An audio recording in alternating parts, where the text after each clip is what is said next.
Samin terperanjat. Pengemis.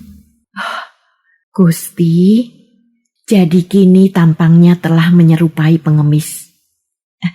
Saya bukan mau ngemis, Doro. Saya ingin mencari pekerjaan, katanya terbata-bata. Oh, pemuda itu memicingkan mata memandangnya. Wajahnya yang bersih dan kelihatan begitu belia memancarkan rasa heran. Kerja apa? Barangkali Ndoro membutuhkan tukang kebun, pesuruh, atau apa saja. Saya mau kerja apa saja, Ndoro.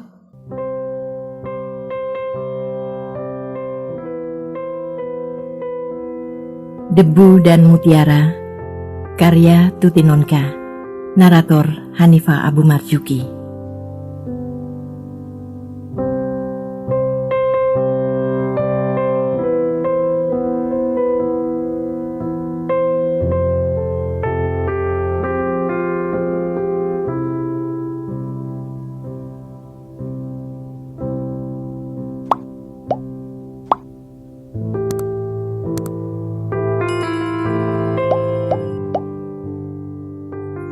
Desa dan padi tak mungkin memberi kebahagiaan tanpa adanya Mirah dan Siti.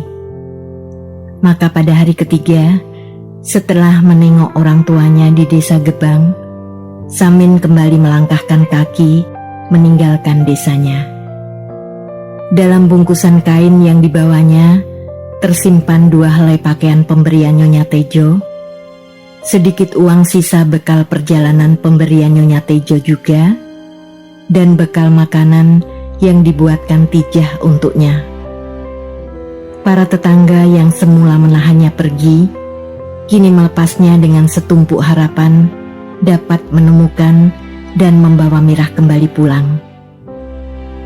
Tanpa diketahui Samin, mereka mengumpulkan sedikit uang yang mereka punyai dan memberikannya kepada Samin sebagai tambahan bekal. Hampir tak sanggup Samin menahan titik air matanya oleh rasa haru yang meluap. Seperti 2 tahun yang lalu, Samin berjalan kaki selama 3 jam untuk mencapai kota kecamatan. Bedanya, kalau dulu ia pergi dengan Mugi dan Pardiman, sekarang ia berjalan dengan Cilik bertengger di bahunya. Ia tiba di kota pada tengah hari, langsung ke stasiun dengan berjalan kaki. Tidak sukar baginya menemukan jalan yang dimaksud oleh Parti. Di sisi sebelah selatan jalan itu berderet rumah-rumah penginapan. Samin termangu-mangu. Parti mengatakan Mirah keluar dari rumah bercat merah. Kini rumah itu, sebuah penginapan, telah ada di hadapannya. Lama Samin memandang saja ke arah penginapan itu dari jauh. 3 orang lelaki berdiri di dekat pintu masuk, bersandar tembok sambil merokok dan berkelakar dengan sesamanya. Seorang perempuan muda dengan gaun ketat dan dandanan mewah duduk di belakang sebuah meja di ruang depan, sesekali menimpali kelakar lelaki-lelaki yang berdiri di dekat pintu. Samin merasakan sesuatu yang tidak enak menusuk hatinya. Ia merasa tidak menyukai tempat itu. Orang-orang yang ada di sana tampak oleh matanya memberi kesan kurang menyenangkan. Di tempat itukah Mirah bekerja? Ia tidak akan tahu kalau tidak menanyakannya. Dengan menahan hati, Samin berjalan perlahan-lahan menuju penginapan itu. Lelaki-lelaki yang duduk di dekat pintu itu memandangnya dengan penuh selidik. Mata mereka memancarkan pandangan merendahkan. Mudah dimengerti mengapa mereka bersikap demikian. Segenap penampilan dirinya tentulah memperlihatkan kesan orang dusun yang menggelikan. dan dengan bungkusan kain tersandang di bahunya, tak seorang pun akan percaya ia mampu menyewa kamar losmen. Samin berusaha bersikap sebaik-baiknya. Disapanya salah seorang lelaki itu dengan cara paling sopan yang ia ketahui. "Mohon tanya, Pak, apakah di sini bekerja seorang perempuan dari desa Ketunggul bernama Mirah?" Lelaki itu mengerutkan kening, mengangkat bahu. "Mirah?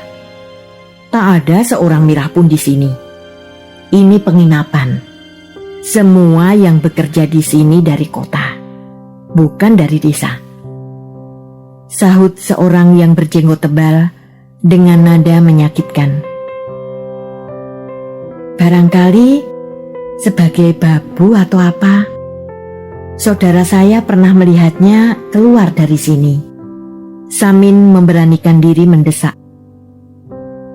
"Setiap hari orang keluar masuk tempat ini, Pak. Tapi tak ada seorang babu bernama Mirah yang bekerja di sini. Cari saja di tempat lain." Samin diam dengan kecewa. Mirah tak ada di situ. Lalu di mana? Pikiran bahwa ia harus menanyakan ke setiap rumah yang ada di kota itu membuat hatinya patah. Berapa banyak? Berapa lama?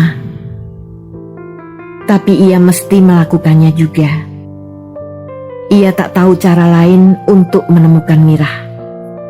Ya, dia akan melakukannya. Melacak Mirah dari rumah ke rumah. Tapi dari mana ia harus mulai? Pintu mana yang pertama kali harus diketuknya?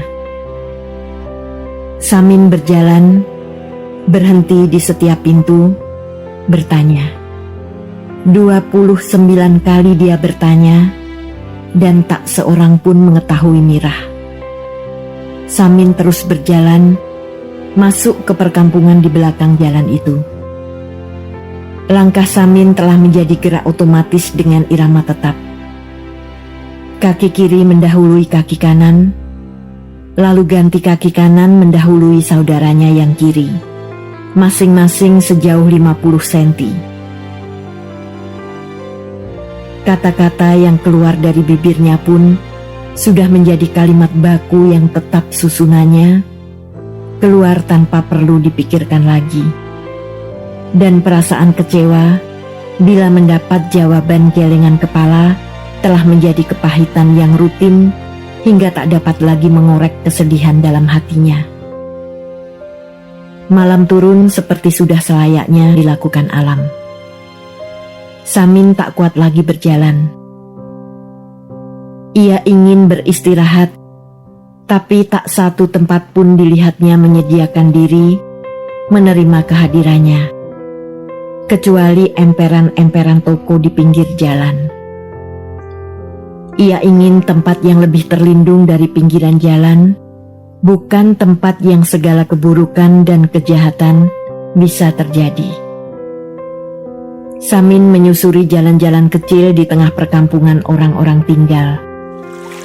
Tiba-tiba dilihatnya kemilau air yang mengalir dari sebuah pancuran, mengusap wajah, lengan, dan kaki seorang laki-laki sejenis dirinya, laki-laki desa dengan segala kepapaannya. Samin berhenti melangkah, mengawasi bagaimana lelaki itu menutup pancuran air, lalu masuk ke sebuah ruang terbuka yang lebar, bersih, dan memancarkan kedamaian.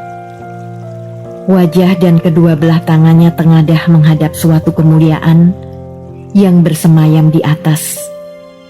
Kemudian menakuk dan menundukkan kepala dengan segenap kerendahan hati seorang insan yang tak mempunyai daya di hadapan sang kemuliaan. Samin merasakan hatinya basah oleh kesejukan yang merata. Muncul dengan jelas dalam ingatannya masa kecil yang menyenangkan di desa, ketika pada setiap malam ia bersama kawan-kawannya pergi mengaji ke surau, mendengarkan pelajaran kiai tentang surga dan neraka. Surau itu selalu memberikan rasa kesenangan dan sampai ia dewasa tersimpan dalam hatinya di suatu sudut yang sejuk. Kini ia berdiri di depan sebuah tempat yang sama, yang lebih terang, lebih besar, dan lebih bersih dari suraunya di desa. Samin melangkahkan kaki menapaki halaman yang berkerikil, menempatkan cilik pada sebuah cabang pohon waru, dan mencabut tutup pancuran hingga air yang dingin sejuk membasahi muka, lengan dan kakinya yang telah menampung debu sepenuh hari. Di dalam rumah Tuhan yang hening dan sejuk itu, Samin merasa dirinya teramat kecil, teramat tak berdaya dalam kekuasaan hidup yang mencakup seluruh alam. Dan dalam ketidakberdayaan itu, Samin menemukan sebuah kesadaran, sebuah kenyataan yang menyejukkan jiwanya lewat kepasrahan kepada Sang Pencipta. Lelaki yang dilihat Samin itu sudah selesai sembahyang, memungut barang-barangnya dan berjalan keluar. Samin tak beranjak. Inilah tempat yang menerima dirinya dengan segala kepapaannya. Inilah rumah bagi setiap insan yang mencari perlindungan kepada Sang Kemuliaan. Samin duduk di pagar tembok rendah kantor polisi lalu lintas di Jalan Jenderal Sudirman, mengawasi lalu lalang orang di jalan dengan pikiran dan tubuh letih. 5 hari pencarian Mirah tidak menghasilkan sesuatu pun. Kini segenap perbekalannya sudah habis. Sehelai baju yang ada dalam bungkusan sudah terjual pada seorang tukang loak, cukup untuk mengganjal perutnya selama 2 hari. Samin mencoba memikirkan keadaannya. Kini ia sadar, mencari Mirah bukan pekerjaan yang mudah. Akan membutuhkan waktu yang lama, yang tak diketahuinya sampai kapan. Dan dalam waktu yang panjang itu, ia pun mesti hidup, mesti bisa makan. Karena itu ia harus bekerja. Dipandangnya segala orang yang mencari kehidupan di jalan itu. Penjual es, tukang becak, tukang tambal ban. Semua membutuhkan modal yang tak dipunyainya. Menjadi kuli memang hanya bermodalkan kekuatan tubuh. Tetapi justru tubuhnya sangat rapuh. Samin teringat rumah keluarga Rudi yang begitu besar sehingga membutuhkan 3 pembantu untuk mengurusnya. Ya, tempat seperti itulah yang bisa menerimanya. Ia bisa menjadi tukang kebun, pesuruh, atau apa saja. Dan yang lebih penting, ia bisa menumpangkan dirinya tinggal dan makan di tempat majikannya. Waktu-waktu luang setelah bekerja bisa digunakan untuk melanjutkan pelacakannya mencari Mirah. Pikiran-pikiran itu membuat Samin gembira. Kini yang harus dilakukannya adalah mencari rumah yang kaya dan berhalaman luas, dan tentu saja yang belum mempunyai tukang kebun. Samin berjalan dan terus berjalan. Banyak rumah-rumah yang bagus dan besar, tapi tak banyak yang memiliki halaman luas. Orang sudah tak begitu mementingkan halaman lagi rupanya.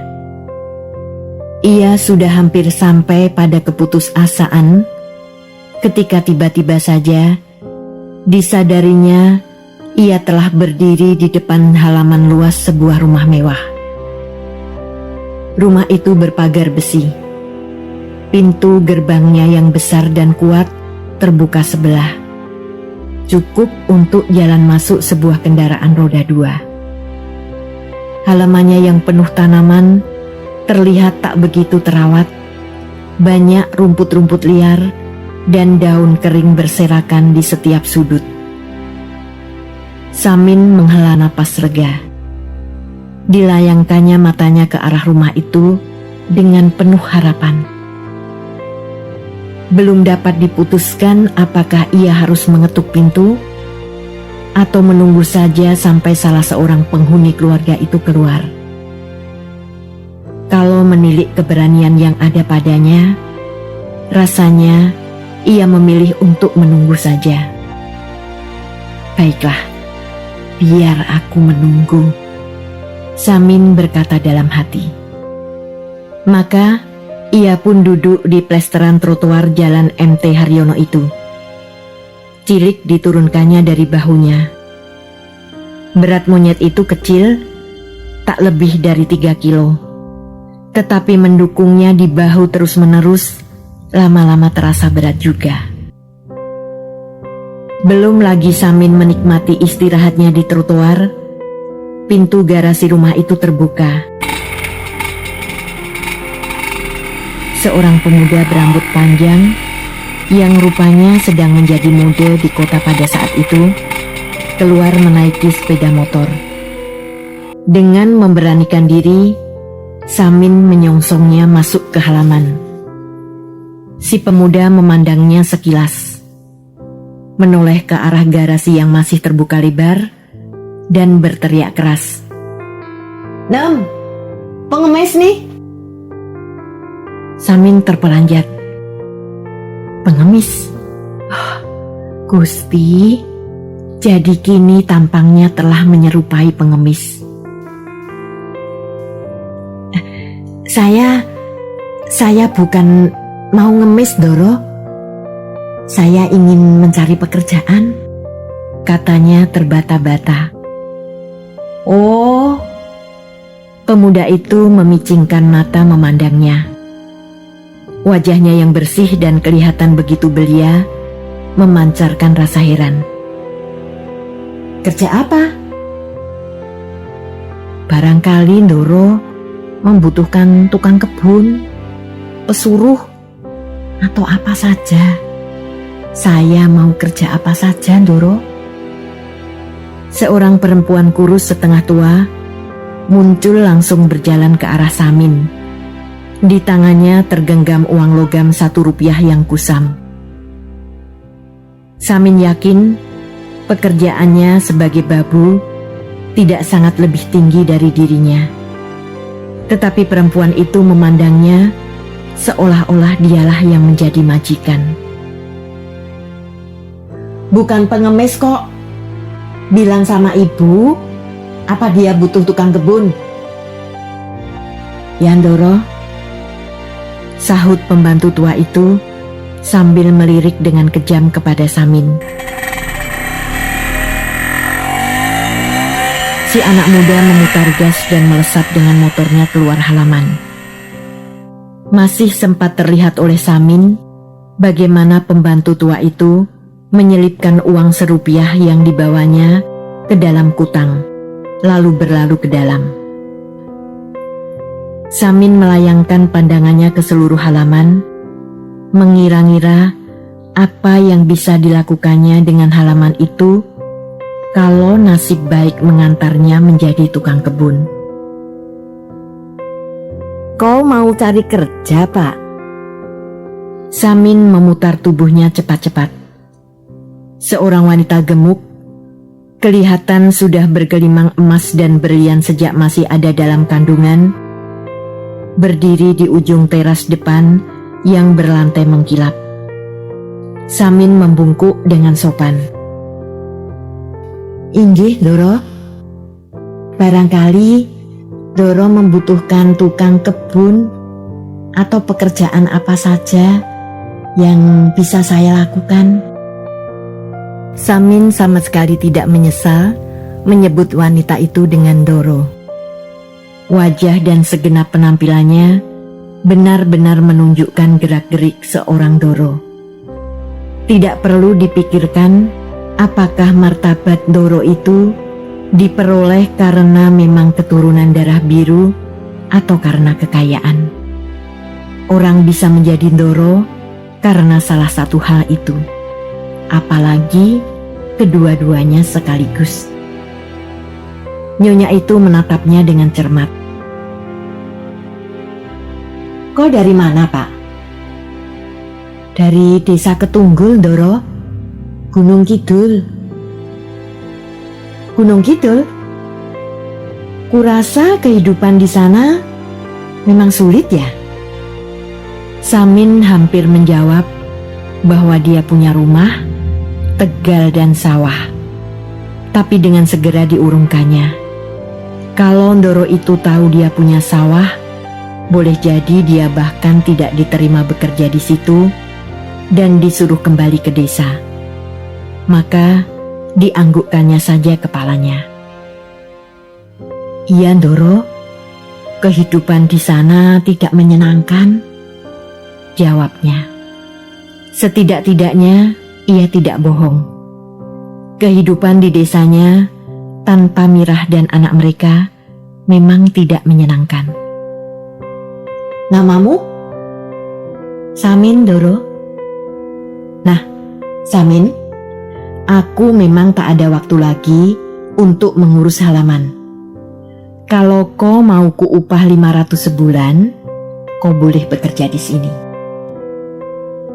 "Terima kasih, Ndoro," kata Samin menghela napas untuk menelan kegembiraannya.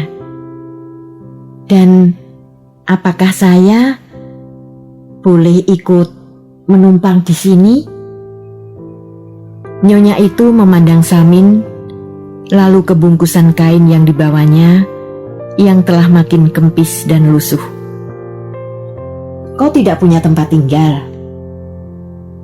"Tidak, Ndoro. Sejak datang dari desa, saya tidur di masjid-masjid dan sepanjang hari berjalan mencari orang yang mau memberi pekerjaan pada saya." Nyonya berpikir sejenak. "Aku belum dapat memutuskan, Min. Kini sebutan Pak untuk Samin telah hilang. Harus kutanyakan pada Bapak dahulu. Lagi pula, di sini sudah tidak ada kamar lagi." "Ya, Ndoro," sahut Samin dengan menunduk. Kawulo harus menjawabnya dengan manis dan sopan, walau untuk penolakan terhadap dirinya. "Jadi bagaimana? Kok masih ingin kerja di sini?" "Ya, Ndoro. Terima kasih untuk kebaikan Ndoro. Sekarang sudah terlalu siang. Kau pulang saja dulu," kata Nyonya. "Pulang kemana?" Samin bertanya dalam hati. "Besok pagi-pagi datanglah kemari." "Ya, Ndoro." Samin membungkuk dan mengundurkan diri dari halaman anggun tapi tak terawat itu.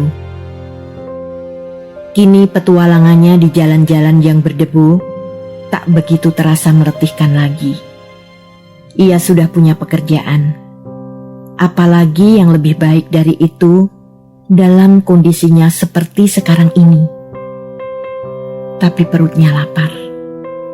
Ia tidak bisa lagi menjual baju, karena tinggal itu satu-satunya baju ganti yang masih tertinggal padanya. Ia tidak ingin membuat sebal nyonya majikannya dengan memakai baju yang tak pernah ia ganti.